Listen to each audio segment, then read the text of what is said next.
Welcome to NIACC Rewind. I'm Chris Frenz. We're going to be visiting with Curtis Vais, our cross-country coach, here in just a second. But before we get to that, I want to tell you what's been happening in NIACC athletics as far as the start of the season is concerned. The NIACC volleyball team dropped a 3-1 decision to Wartburg College University on Friday. The Knights won 25-19, 25-23, 18-25, and 25-14. NIACC, which is 4-2 overall, was led by freshman Jessica Balick with 12 kills. Lexi Nadved and Melissa Bisbee both added 6 kills. NIACC returns to action Wednesday in a conference match at Southwestern in Creston. The NIACC soccer teams lost 2 matches at the Kick for the Cure tournament in Champaign, Illinois. The Trojans lost 3-1 to Jefferson College and 4-0 to Lincoln College. NIACC opens its home season on Saturday against Minnesota International University. The NIACC men's cross-country team placed second at the Mount Mercy Mustang Gallop on Friday in Cedar Rapids. Freshman Jaime Zarate led NIACC with a second-place finish in 16 minutes and 30 seconds in the 5-kilometer race. The NIACC women placed fourth at the Mustang Gallop. Freshman Hannah Palmeter placed third in 16:36 on the 4K course to lead the Lady Trojans. The NIACC cross-country teams return to action September 14th at Grinnell. We'll talk with Curtis Vais in just a moment.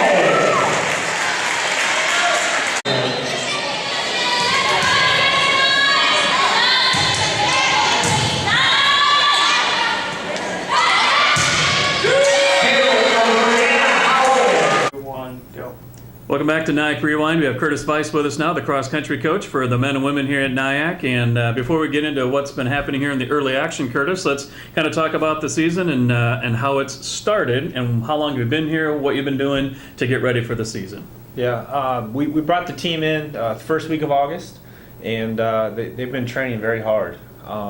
As far as the meets go, these first 2 meets, the time trial, which we hosted on campus for the first time since 2005, and the Mustang Gallop this past weekend, it's really, we use it as a preseason. I don't get too high or too low with them. I don't give them too many expectations for the race. I just want them to go out, and we just kind of use it as a glorified practice. Mm-hmm. You know, a hard training run. We got competitors out there. We got family and friends out there. They're gonna go hard.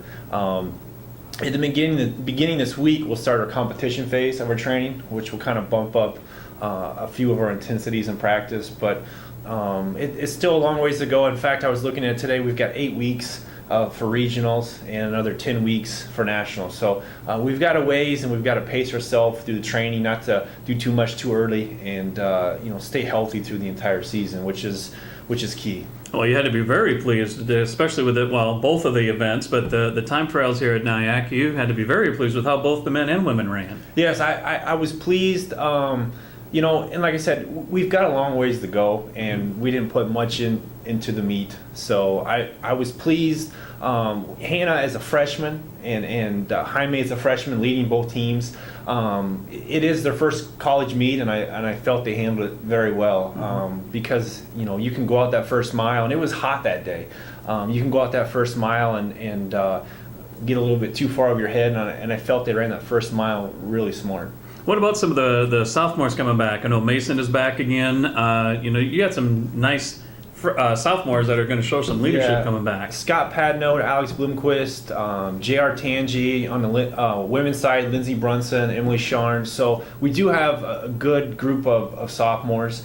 And I think as every year our team really starts to settle out the first part of October when we really get into the season, and we kind of change up the training geared towards championship season. But until then, the goal is stay healthy, train hard, recover hard, and get to the championship season and hope for the best. And the temperatures this week look beautiful. I mean, looking at upper 70s, maybe low 80s beginning of the week, a little hotter as we get a little bit later on in the week, but much more conducive to running this type of weather than what we had last week. Yeah. Last week, we did have a few morning practices, which we do have those throughout the season, no matter the temps. But, those days we had morning practice, and those were scheduled in the middle of the summer. Mm-hmm. I sent the schedule out to the team, and just so happened those were some of the hottest days of August. And so we trained in the morning. I think we got a lot out of it, even though it was a hot week. We still got in our training, and I was very pleased with it. Sometimes it's tough